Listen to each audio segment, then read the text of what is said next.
Today, I had 8 hours of sleep.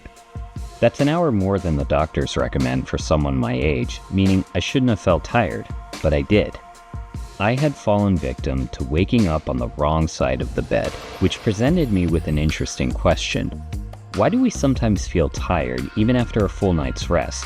And for that matter, why do we even sleep at all? I've read a lot about the human mind, and although I can't even begin to call myself a professional, I can tell you that others have reached some wild but reasonable answers to this common activity.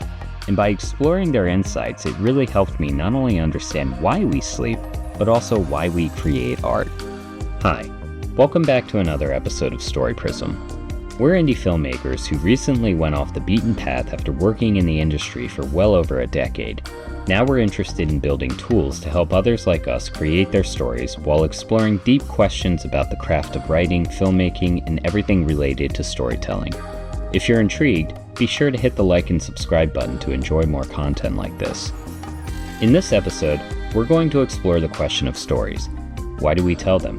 And why do we yearn for them almost as much as we yearn for sleep? What's the point of it all? Well, let's explore that.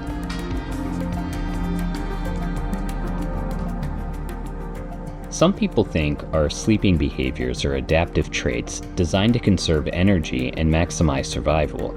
That's why we seek shelter at night, sleep in groups, and go through periods of REM instead of experiencing it the whole way through. But as we refine our understanding, it becomes clear that sleep also induces rejuvenating processes for the mind and body. Many of our restorative functions, from skeletal muscle rebuilding to the release of growth hormones, take place more effectively or even exclusively while sleeping. And it gets even crazier when you dive into brain plasticity theory. Not only does our body repair itself when sleeping, but we also produce stronger and more efficient neural connections.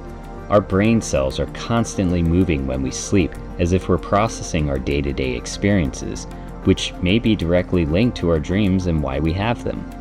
Think about the last dream you had. Hell, think about every dream you've ever had, from funny and goofy to tragic and sad. It seems that most dreams are conflict-driven. You're always being chased by something, going through an embarrassing situation, losing a loved one, or dealing with a pressing matter that requires you to respond. So why is this? Are we producing these instances in our dreams because we're rearranging neural pathways? Is this our way of processing responses to everyday experiences so we're better prepared in our day-to-day lives? Perhaps dreaming is nothing more than our way of simulating experiences for training purposes, like in the Matrix. Now look, we're probably not going to forget to put our pants on when we go to work or get chased by a mountain lion. But we may find ourselves in an equally embarrassing or threatening situation that requires us to respond appropriately. Could this be the reason why our dreams are so conflict-ridden? Maybe we do it because it's nature's way of perfecting itself, like we're nothing more than iPhones plugged into an outlet, only instead of simply charging, we're also making software updates. Now, here's where things get a little weird, and this is something that many scientists and filmmakers never really think about. But before we get into this next part, pain and suffering. That's what you endure when juggling complex creative stories. As indie filmmakers, we know how this feels, which is why we built Story Prism to help you break through the noise. Make notes, tag, and connect your ideas visually. Build an AI assistant that understands your story's relationships and grows with you. No templates, no limits, just your creative flow, faster and clearer. Gain your momentum with Story Prism. Links below. Now back to the show. If you take any screenwriting courses, they'll teach you about the 3-act structure. It's one of the most common ways to construct a movie. And what's interesting is that it's driven by conflict, or what writers call plot points. That's strange, isn't it? That conflict seems to be universally characteristic in our media. It's very telling of the importance of art and film. If our neurons strengthen connections while we're engaged in conflict-ridden dreams, and if the standard for film is all about driving tension in stories, well then, maybe movies exist to help us process and understand the problems we face, just as we do when we dream. We always see film and art as intangible abstractions with little meaning or real value. But maybe its value lies in helping us better know ourselves and the world around us. This might also be the reason why we always see sex, drugs, and violence in media. Maybe it's not because we idolize vice, but rather we're afraid of it and the consequences that erupt after committing such acts. So we may be engaging in these kinds of movies to try and better prepare ourselves when facing similar situations in the real world. But because our lives are so cushioned compared to our ancestors, the conflict in our stories today seem dull and almost meaningless compared to how they used to be written. Granted, we have far more stories than ever before, so there are many exceptions to this observation, but when it comes to the most popular tentpole movies, it certainly appears to be that way. What's funny is that most people see violence and other forms of vices as proof that society is going down the drain. Many claim that we don't have moral values or a sense of right and wrong, and that proof of this can be found in the films we watch. But maybe all of the senseless violence is because our need to process these things are less important than they were before. So our media almost naturally gravitates to something arbitrary for the simple shock value, instead of a means to intimately connect the viewer to the realities of these acts that are as foreign to us as the surface of Jupiter. We still see realistic explorations of violence in movies, but in many ways, we're experiencing less of them. I guess in a way, the mindlessness of it all seems to show progress. If it were otherwise, violence in movies might appear more genuine and less massive in scale. Maybe if we're doing worse, then our popular stories would be more engaging. Don't get me wrong, I'm an avid movie watcher and see tons of great stuff. And even if the movie isn't that appealing to me, I can at least recognize the allure and respect the amazing work that's gone into it. Perhaps all movies across the board could be better, and we simply fail to realize this since our lives are too comfortable. The kinds of conflicts most of us face in society today aren't nearly as visceral and life-threatening as they were before.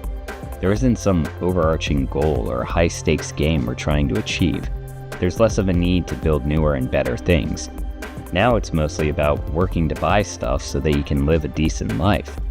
So maybe these pampered lifestyles murdered our sense of creativity because there's less of a need for it. But things are rapidly deteriorating today, and I think it will augment as we wade through the challenges. Maybe it will get better, but who knows? And if everything goes down the tube, then film and other mediums will likely have a deeper level of importance for society because it may be the last place where real conversations about our problems can occur. Stories exist for a reason. They may be fluid and arbitrary, but that doesn't mean they don't have a reason behind them. Stories are here because we want to perfect ourselves. We're hardwired to do so.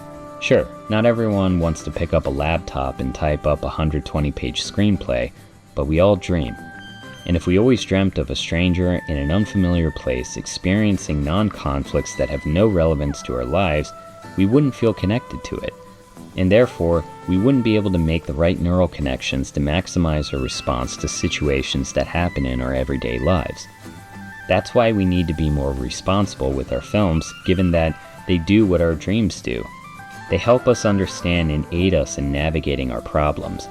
We can't just produce mindless indulgences filled with issues devoid of meaning. The formula big studios use is effective at making profits, but it's dulling the stories we need to make better sense of everything. They may seem like entertainment, but stories are paramount to our survival and a way for us to progress internally so that we can expand externally. Blindly making our entertainment means that we'll misinterpret our struggles, which could lead to social stagnation. If we ever reached perfection, the narratives we tell would no longer be important. They would just be created to stave off boredom, like in A Brave New World. Thankfully, that will never exist, because if it did, then there'd be nothing left to do. And more startling, it would cheapen art to the extent that we would no longer connect to it. We're going to go through a crisis that will bring us closer to a better world, but one day we'll find something else to improve upon, and the cycle will continue. We can conquer the universe and beyond, but we'll never be perfect, and so our endeavors will continue. That's why we'll always need stories, and why we need to constantly remind ourselves of their importance. Otherwise, we'll never move forward.